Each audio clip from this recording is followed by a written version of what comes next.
Ini penting sekali. Nah, kalau yang bed yang kurang standar ini seperti bednya anti power ya. Sini halus, kemudian tipis. Nah, kalau bed anti power beda lagi.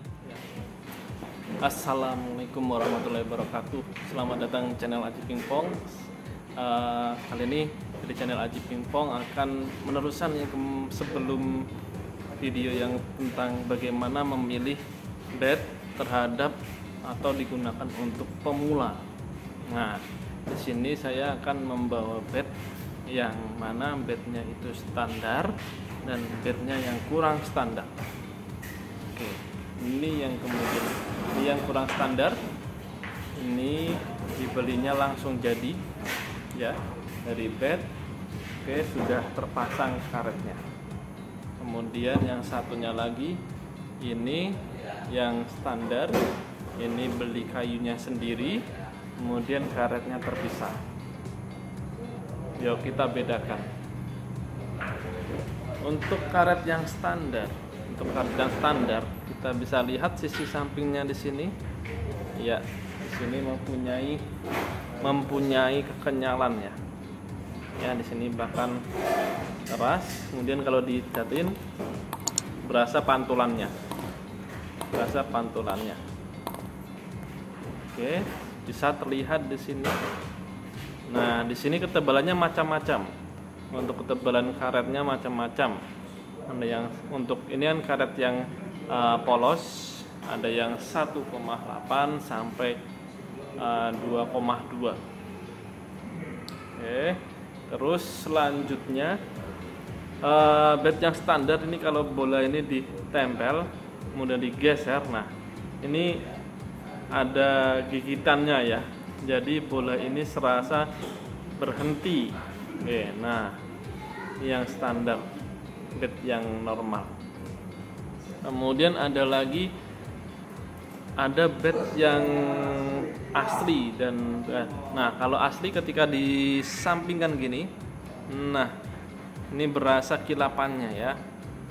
Oke, tidak kusam atau tidak buram.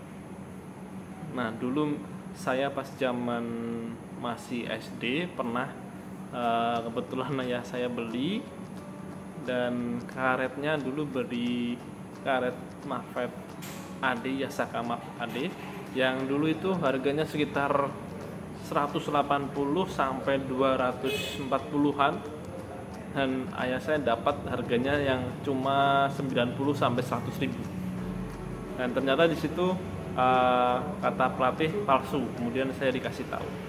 Kemudian kalau karet yang palsu bagaimana? Nah, di sini di sisi samping-sampingnya juga tebel-tebel dan lebih keras, kusam dan tidak ada kurang menggigit. Oke, jadi kalau yang standar pantulan ada, oke berasa ya pantulannya. Kemudian gigitan terhadap bola juga ada. Oke, sehingga ketika buat mukul bola itu lebih stabil, lebih normal ya. Oke, kemudian bagi pemula juga tidak merasa kesulitan dalam menyesuaikan setiap gerakan. Oke, kemudian gimana yang karet yang kurang standar? Nah, ini bisa dilihat. Ini soal ketebalan sebenarnya tidak begitu ini. Nah, tapi di sini lihatlah dari dekat. Oke, dipencet aja nih langsung tepos ya, langsung tipis. Nah, dipencet langsung tipis. Nah, kemudian karetnya halus. Nah, ini kalau karet ini sudah halus berarti ini ada istilah karetnya mati. Jadi ketika buat mukul itu sulit sekali bolanya ke depan karena ini tidak memantul ya nih. Oke, karetnya langsung redam, tidak memantul. Kemudian tidak ada gigitannya nih kalau ditempel. Nah, nih maju mundur halus seperti biasa. Tidak ada grip packingnya, nggak ada. Nah, ini akan berefek pada ketika apabila pemula memukul yang harusnya gerakannya ke depan, dia akan berusaha mengangkat biar bolanya masuk. Nah, di situ yang mana ketika latihan membutuhkan waktu yang lebih lama, bahkan gerakannya kurang sesuai dengan kalau di keilmuan itu ada biomekanik olahraga. Nah, kurang sesuai sehingga gerakan yang dihasilkan itu kurang efektif dan efisien. Oke. Nah, ini bahkan yang hitam sama ya. Yang hitam sama nih. Terlihat bedanya. Kayak licin. Kemudian tidak ada kenyalannya. Untuk soal kayu sebenarnya saya nggak masalah ya. Kayu bagi pemula mungkin beli yang seperti ini, kemudian karetnya dilepas, kemudian beli karet yang standar. Nah, bisa. Kalau budget teman-teman semuanya terbatas. Tapi kalau mempunyai sisa lebih uang, ingin lebih ini, bisa yang kalau saran saya yang lebih bagus ya, yang kayunya, kedua sisi karetnya. Oke, biar tidak nanti beli lagi,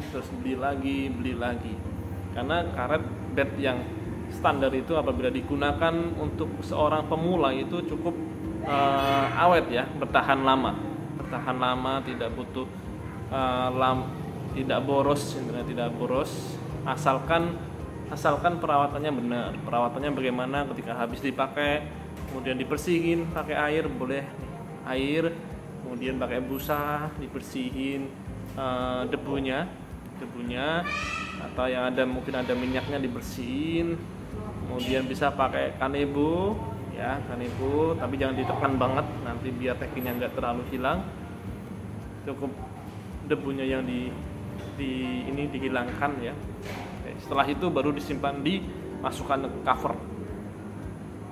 di cover bed tenis meja.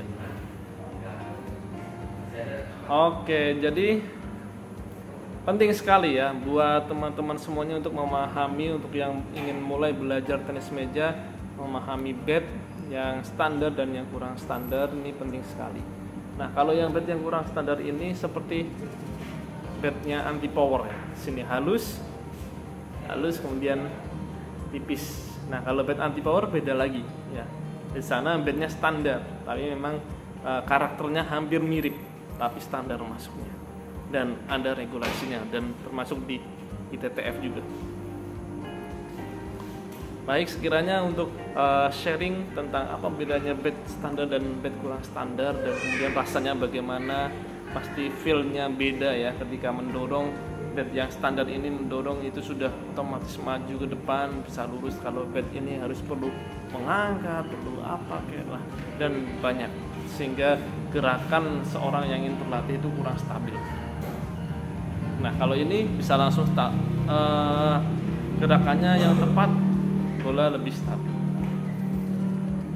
Baik, sekiranya seperti itu, semoga bermanfaat sharing pada hari ini ya. Semoga teman-teman bisa ikut mensupport channel ini dan share video ini sampai ke teman-teman yang lainnya yang ingin memulai belajar tenis meja.